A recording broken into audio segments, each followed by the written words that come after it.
Film आदि पुरुष को लेकर लगता है केजरीवाल ने मोर्चा संभालने की जिम्मेदारी अपने सबसे बड़े सिपाही संजय सिंह को सौंप दी है।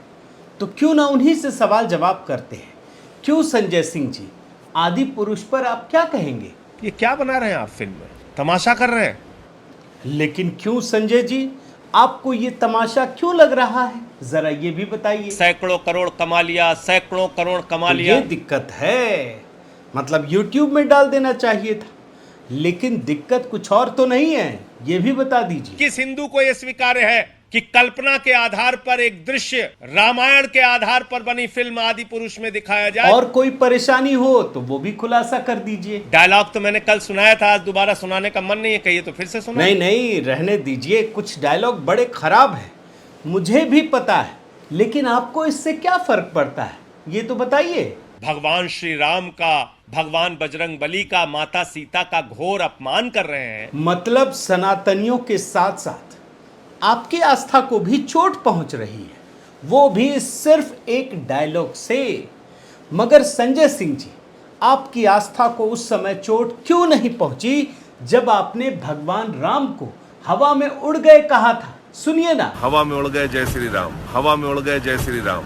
और संजय सिंह जी, आपको और आपकी पार्टी की आस्था को उस समय चोट क्यों नहीं पहुंचा जब आपके और केजरीवाल के सबसे खास मंत्री राजेंद्र पाल गौतम खुलकर सैकड़ों लोगों के सामने भगवान राम और कृष्ण के खिलाफ लोगों को भड़का रहे थे, कस्में खिला रहे थे? याद अगर नहीं हो तो सुन लीजिए। मैं राम और कृष्ण को ईश्वर नहीं मानूंगा और ना ही उनकी कभी पूजा करूंगा। लेकिन तब तो आपको बुरा नहीं लगा, बल्कि आपने इसी व्यक्ति को अपना स्टार प्रचारक बना लिया। संजय सिंह जी, आपको और आपकी उस पार्टी को क्यों उस समय आपकी आस्था को चोट नहीं पहुंची या बुरा नहीं लगा जब आपके नेता केजरीवाल राम मंदिर का विरोध करने के लिए नए नए तर्क गढ़ रहे थे? सुन लीजिए। मैं सोच रहा था कि अगर Jawaharlal Nehru ji steel authority of India की जगह मंदिर बना देते तो क्या इस देश का विकास हो सकता था? संजय सिंह जी, एक और सवाल, आपकी आस्था को उस समय बुरा क्यों नहीं लगा या चोट क्यों नहीं पहुंची जब केजरीवाल राम मंदिर का विरोध करने के लिए नानी की झूठी कस्में खिला रहे थे, नानी की झूठी कस्में बता रहे थे? सुन लीजिए आप। जब बाबरी मस्जिद का ध्वंस हुआ तो मैंने नानी से पूछा, नानी अब तो आप बड़े खुश हो गए, अब तो आपके भगवान राम का मंदिर बनेगा? कहती है, ना बेटा, मेरा राम किसी की मस्जिद तोड़ के ऐसे मंदिर में नहीं बस सकता। और इतना ही नहीं, आपके शिक्षा मंत्रालय की आड़ में शराब मंत्रालय चला रहे होनहार मंत्री मनीष सिसोदिया ने भी राम मंदिर का विरोध किया था। सुन लीजिए। मेरा स्टैंड है कि राम मंदिर और मस्जिद दोनों वालों से पूछ लो, और अगर दोनों की सहमति हो तो वहां एक अच्छी यूनिवर्सिटी बनवा दो। राम मंदिर बनाने से राम राज्य नहीं आएगा। और भी कहानी दिखाऊं? संजय सिंह को और उनकी पार्टी को उस समय भी बुरा नहीं लगा जब केजरीवाल ने भगवान हनुमान को हिंसा फैलाने वाला बता दिया। आप ये देखिए, 16 फरवरी 2016 को केजरीवाल ने ट्वीट कर एक कार्टून शेयर किया जिसमें हनुमान जी को देश के विभिन्न हिस्सों में आग लगाते हुए दिखाया गया है। कहानियां तो बहुत है दोस्तों, लेकिन मैं भगवान राम से ही जोड़कर आपको दिखा रहा हूं। संजय सिंह और उनकी पार्टी को उस समय भी बुरा नहीं लगा जब केजरीवाल 20 मार्च 2019 को मांगलिक कार्यों में प्रयोग होने वाले स्वास्तिक चिन्ह का अपमान किया था। लेकिन आज एक फिल्म के डायलॉग से इनको बुरा लग रहा है। जानते हैं क्यों? इनको भगवान राम से प्यार हो गया है। आपको ये लगता है? नहीं, मुझे तो नहीं लगता। और मैं ये बात क्यों कह रहा हूं, क्योंकि इस फिल्म के बहाने इनका जो टारगेट है ना, इनको लगता है कि मोदी का विरोध करके ये मोदी को बदनाम कर देंगे, और ये बात इनकी जुबान पर भी आ गई। खुद सुन लीजिए। सेंसर बोर्ड ने इस फिल्म को पास कैसे किया, स्वीकृति कैसे दी? प्रधानमंत्री नरेंद्र मोदी जी को और जेपी नड्डा जी को भी इस देश के लोगों से माफी मांगनी। अब ये तो दोस्तों केजरीवाल और उनकी टीम की कहानी हुई, लेकिन आदि पुरुष के बहाने कांग्रेस का डबल स्टैंडर्ड भी सामने आ गया है, पूरे लेफ्ट लिबरल गैंग का, जिसमें नीतीश कुमार, तेजस्वी यादव और जितने भी दल हैं उन सब का डबल स्टैंडर्ड, बल्कि उनकी पोल खुल गई है। आदि पुरुष ने सनातन संस्कृति से प्रेम करने वालों को तो जगाया ही, लेकिन जो दूसरा सिस्टम है ना, उसकी तबीयत से पोल खोल दी है। और आज के इस वीडियो में दोस्तों इसी को डिकोड कर रहा हूँ। साथियों नमस्कार, मैं हरिश्चंद्र बर्णवाल। आदि पुरुष फिल्म ने कमाल कर दिया। जो बात पहले भारतीय जनता पार्टी के समर्थक कहते थे, अब वो कांग्रेसी कहने लगे, आप ये कहने लगे, और पूरा का पूरा लेफ्ट लिबरल इकोसिस्टम कहने लगा है। सब के सब राम भक्त हो गए। कमाल कर दिया इस फिल्म ने, सही बताऊं तो। वैसे ये भी कमाल है कि देखिए, सनातन संस्कृति से प्रेम करने वाले लोग इस फिल्म को देखकर दुखी हैं, और बहुत सारे कारण हैं। ये शायद आपने देखा भी होगा, और मतलब जिन लोगों ने देखा और जिनकी प्रतिक्रिया आई, वो डायलॉग हो, पिक्चराइजेशन हो, और भी बहुत सारे रीजंस हैं। इस वेबसाइट में आप जाएंगे जेम्स ऑफ बॉलीवुड के इस आर्टिकल में, तो आपको बहुत सारी चीज़ें देखने को मिलेंगी। और इसी वजह से दोस्तों जिन लोगों ने देखा, विरोध शुरू हो गया। आप देखिए ना, बाहर धरना प्रदर्शन तो चल ही रहा है, लेकिन मज़ेदार बात क्या है कि कांग्रेस भी दुखी है। आप सोचिए, क्या कभी इस देश में आप कल्पना भी कर सकते थे कि भगवान राम के ऊपर कोई डायलॉग कहा गया हो और उस पर दुखी हो जाए? क्या क्या इस देश में नहीं किया गया, कितना मजाक बनाया गया। कभी दुखी हुई कांग्रेस? कितने लोगों ने व्यंग्य के नाम पर क्या कुछ नहीं कहा, कभी दुखी नहीं हुई। लेकिन अब कांग्रेस दुखी है और मोर्चा संभाला है छत्तीसगढ़ के मुख्यमंत्री भूपेश बघेल ने। आपको बयान सुनाता हूं, सुनिए। जब दूसरी फिल्में थी, चाहे कश्मीर और केरल, इसमें जब पिक्चर बनी तो सारे बड़े नेता बयान देते, लेकिन ये जो पिक्चर बनी है, हमारे आराध्य देव के मुंह से इस प्रकार के शब्दों के वाचन कराए जा रहे हैं, जिसमें मौन क्यों? देख रहे हैं ना, आराध्य देव के मुंह से क्या क्या बयान दिलवाया गया है। अब जब भाजपा के साथ साथ लेफ्ट लिबरल इकोसिस्टम भी विरोध करेगा, तो फिल्म का क्या होगा? ये तो कोई मतलब रॉकेट साइंस नहीं है समझना, फिल्म वालों को भी समझ में आ गया है। और इसीलिए याद रखिए दोस्तों, पहले दिन, रिलीज के पहले दिन इस फिल्म ने भगवान राम के नाम पर सफलता के झंडे गाड़ दिए। इतनी कमाई हो गई, करीब करीब 150 करोड़ रुपए। लेकिन जैसे ही लोगों को चीज़ें पता चली, तो दूसरे दिन, और वो भी वीकेंड का पहला दिन, फिल्मकारों के चेहरे का रंग उतर गया। कमाई आधी सी भी कम हो गई। तो ये तो स्थिति है। और इसीलिए दोस्तों फिल्मकारों ने, और ख़ास करके जो अपने इकोसिस्टम, इधर के इकोसिस्टम वाले एक शख्स हैं मनोज मुंतशिर, उन्होंने अपनी गलती मान ली और फिल्म के डायलॉग बदलने का ऐलान कर दिया। कभी ऐसा हुआ नहीं कि इतनी बड़ी फिल्म, इतने बड़े बजट की फिल्म रिलीज़ हो जाए और फिर उस फिल्म के डायलॉग बदलने की बात करे। ऐसा कभी हुआ हो तो देखिएगा। लेकिन इसने अपनी हार मान ली और इस चीज़ पर बदलने का ऐलान कर दिया। आपको छोटा सा बयान सुना रहा हूँ, सुन लीजिए। अगर कोई एक भी सनातनी, अगर एक भी कोई हिंदू, एक भी कोई राम भक्त अगर कहता है कि नहीं पसंद आया, तो हम उस एक व्यक्ति की बात भी सुनेंगे। अगर डायलॉग बदलने हुए डायलॉग बदलेंगे। अब देखिए दोस्तों, भगवान राम की कहानी से खिलवाड़ करेंगे, ये सबक है सबके लिए, खास करके बॉलीवुड और फिल्म इंडस्ट्री से जुड़े हर शख्स के लिए, कि अगर आप धार्मिक मान्यताओं के साथ छेड़छाड़ करेंगे, अगर आप भगवान राम की कहानी से खिलवाड़ करेंगे, तो फिल्म तो फ्लॉप हो जाएगी, विरोध भी होगा, और वो भी बिना किसी धार्मिक जिहाद के। लेकिन मामला यहाँ फिल्म के विरोध से अधिक लेफ्ट लिबरल गैंग के उस रवैये का है। और यही महत्वपूर्ण है दोस्तों, जो बड़ी बेशर्मी के साथ धर्म को राजनीति की सीढ़ी बना लेते हैं। और मोदी जी के मामले में तो ये विशेषकर है। मैंने आपको अभी भूपेश बघेल का बयान सुनाया। अब देखिए फिल्म के बहाने वो कैसे सीधे मोदी सरकार तक पहुंच जाते हैं। अब ट्वीट देखिए, मैंने आदि पुरुष के बारे में पढ़ा और सुना, अत्यधिक पीड़ा हो रही है कि आखिर कैसे सेंसर बोर्ड ने एक ऐसी फिल्म को सर्टिफिकेट दे दिया जो हमारी आस्था से खिलवाड़ कर रही है, हमारे आराध्य का मजाक उड़ा रही है। केंद्र सरकार को इसका जवाब देना होगा। आप देख रहे हैं ना, केंद्र सरकार तक पहुंच गए ये। हमारे भांजा राम का अपमान हम नहीं सहेंगे। अब ये शब्द मैं नहीं जानता।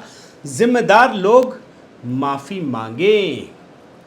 लेकिन दोस्तों, अब आपको मैं इनका डबल स्टैंडर्ड दिखाता हूँ। कांग्रेस की ये आस्था उस समय कहाँ चली जाती है जब इनके वकील रहे, अभी तो समाजवादी पार्टी में हैं, तब कांग्रेस के दिग्गज नेता थे, मंत्री भी रहे, कपिल सिब्बल राम मंदिर का विरोध करने वाले सुन्नी वक्फ बोर्ड के वकील बन जाते हैं। जहां भगवान राम का जन्म हुआ वहां मंदिर बनाने की सुनवाई हो रही है और उसमें विरोधी पक्ष सुन्नी वक्फ बोर्ड का वकील कपिल सिब्बल बन जाते हैं। फिर ये सुप्रीम कोर्ट में राम मंदिर पर सुनवाई का विरोध करते हैं ताकि कोई फैसला ना हो सके। और उसके बाद क्या करते हैं, यही शख्स, इसी कपिल सिब्बल की बात कह रहा हूं, तब कांग्रेसी नेता थे, अभी बहुत कुछ नहीं बदला है। ये 2019 के बाद सुनवाई की दलील देने वाले शख्स इस बात की आलोचना करते हैं चुनाव में कि मोदी जी को चुनाव में ही इसकी याद आती है, पहले कुछ नहीं करते हैं। आप ये बयान सुनिए। आपके द्वारा इनसे सवाल पूछना चाहता हूं, 2014 को ये राम मंदिर बनाना क्यों भूल गए? 15 को क्यों भूल गए? 16 को क्यों भूल गए? 17 को क्यों भूल गए? 18 को इनको याद क्यों आया? क्योंकि 19 को इलेक्शन था। और इतना ही नहीं दोस्तों, इनकी आस्था उस समय कहां चली गई जब भगवान राम का नाम लेकर पीएम मोदी पर निशाना साधने के लिए राहुल गांधी की बात बता रहा हूं, न केवल झूठ बोलते हैं बल्कि माता सीता का नाम लेकर बोलते हैं कि उठा के बाहर फेंक दिया। खुद सुनिए। जय सिया राम ये कभी नहीं कहते, इन्होंने सीता जी को नारे से निकाल दिया, उठा के बाहर फेंक दिया, कहा हम नहीं कहेंगे। जबकि जानते हैं दोस्तों, सच्चाई क्या है? सच्चाई ये है कि राहुल गांधी ने पहली बार, मैं ये दावे के साथ कह सकता हूँ, पता तो कुछ भी नहीं होता, ये भी जब बोल रहे हैं तो मैं भी आपको बता सकता हूँ कि पहली बार राहुल गांधी ने सियावर रामचंद्र की जो जय घोष है वो पीएम मोदी की जुबान से ही सुनी होगी। और अयोध्या, मैं आपको बहुत ज़्यादा दूर लेकर नहीं जा रहा हूँ, अयोध्या में जब राम मंदिर भूमि पूजन हुआ था उस समय प्रधानमंत्री मोदी ने क्या कहा था, एक छोटी सी झलक देखी। सियावर रामचंद्र की, सियावर रामचंद्र की। अब आपको मैं कांग्रेस का एक डबल स्टैंडर्ड दिखाता हूं दोस्तों। बड़ा गंभीर है ये मामला। मुनव्वर फारूकी, कॉमेडियन, जानते ही आप, भगवान राम और सीता का इसने किस कदर मजाक उड़ाया ये भी हम सब जानते हैं दोस्तों। और इसी वजह से ये सब कॉमेडी के नाम पर कर रहा था ये, इसी वजह से इस आदमी के खिलाफ एफआईआर भी दर्ज की गई। और जानते हैं इससे जिस तरीके से इसने भगवान राम और सीता माँ का अपमान किया, मजाक उड़ाया, फिर इसके शो भी रद्द होने लगे। तो इसके शो हो, इसकी जिम्मेदारी किसने उठाई? कांग्रेस ने उठाई। आज जिस कांग्रेस को आदि पुरुष में भगवान, एक डायलॉग से वो भी भगवान राम और उनकी आस्था का अपमान हो रहा है, और जिस आदमी ने भगवान राम और सीता का अपमान किया उसका शो कराने में लग गए। आप ये रिपोर्ट देखिए, कांग्रेस की मदद से मुंबई में हुआ कॉमेडियन मुनव्वर फारूकी का शो, कांग्रेस की मदद से। यानी कांग्रेस का ये डबल चेहरा है। आप बड़े ध्यान से समझिए, यही खेल इसने कर्नाटक में किया था, लेकिन आदि पुरुष के मामले में कांग्रेस फंस गई है। आज कांग्रेस को और बाकी लेफ्ट लिबरल जो इकोसिस्टम है उसको भगवान राम की आस्था की बहुत याद आ रही है। लेकिन देखिए, मज़ेदार चीज़ आपको दिखा रहा हूँ दोस्तों, ठीक उसी समय बिहार में इसके सबसे बड़े जो सहयोगी हैं नीतीश और तेजस्वी, और इनके गठबंधन की सरकार के एक विधायक हैं, वो रामचरितमानस का फिर से अपमान कर रहे हैं। ये जो रीतलाल यादव हैं ये कह रहे हैं कि रामचरितमानस मस्जिद में लिखा गया है। आप सुन लीजिए, रामचरितमानस जो लिखा गया तो आपको याद होगा एक मस्जिद में लिखा गया। और जब सनातन संस्कृति के अपमान की बात हो तो बिहार में इनके शिक्षा मंत्री तुरंत नींद से जाग जाते हैं और तुरंत विवाद फैलाने में लग जाते हैं। आप इनका भी बयान सुनिए। तो जो व्यक्ति मांग कर खाता था और मस्जिद में सोता था, हो सकता है अपनी रचना वहां भी किए हो। और इतना ही नहीं है दोस्तों, कांग्रेस की आस्था को और इन सब की आस्था को उस समय ठेस नहीं पहुंची जब बिहार में महागठबंधन के इनके शिक्षा मंत्री, यही वाले शिक्षा मंत्री, रामचरितमानस को नफरत फैलाने वाला ग्रंथ बता दिया था। आप सुन लीजिए। एक युग में मनुस्मृति, दूसरे युग में रामचरितमानस, ये दुनिया को हमारे देश को, समाज को नफरत में बांटती है। और हाँ, ये भी याद रखिए, अब ये पूरा का पूरा कुनबा 23 जून को पटना में एक साथ नजर आएगा और इसमें दो तरह के लोग होंगे। एक तरफ वो लोग होंगे जिन्हें आदि पुरुष के डायलॉग से उनकी आस्था को ठेस पहुंच रही है, और दूसरी तरफ वे लोग होंगे जो जानबूझकर भगवान राम से जुड़े धर्म ग्रंथों का अपमान करते हैं। और इस बैठक में कौन कौन होंगे? राहुल गांधी, खड़गे, केजरीवाल, ममता बनर्जी, अखिलेश यादव, एमके स्टालिन, हेमंत सोरेन, शरद पवार, उद्धव ठाकरे, सभी इकट्ठा हो रहे हैं। सीताराम येचुरी भी होंगे।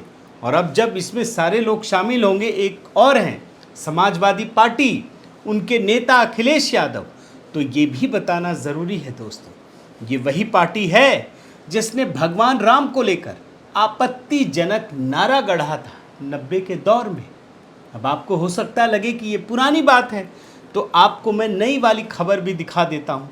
समाजवादी पार्टी के नेता स्वामी प्रसाद मौर्य ने रामचरितमानस को बकवास बताते हुए ये कहा कि इस पर प्रतिबंध लगा देना चाहिए, लेकिन इसमें कांग्रेस, केजरीवाल या किसी लेफ्ट लिबरल गैंग की आस्था आहत नहीं हुई। और ये सिर्फ कांग्रेस, अखिलेश, तेजस्वी और नीतीश की ही बात नहीं है दोस्तों। एक तरफ भाजपा है जो चाहती है कि बिना किसी विवाद के अब राम मंदिर का निर्माण हो, ताकि इस निर्माण के बाद विकास की एक नई गाथा लिखी जा सके। लेकिन दूसरी तरफ वो इकोसिस्टम है जो राम मंदिर निर्माण को रोकने के लिए हर वक्त नया विवाद पैदा करता रहा। और आपको याद होगा, राम मंदिर ट्रस्ट पर उत्तर प्रदेश चुनाव के समय क्या कुछ नहीं कहा गया, बदनाम करने का भरसक प्रयास किया गया।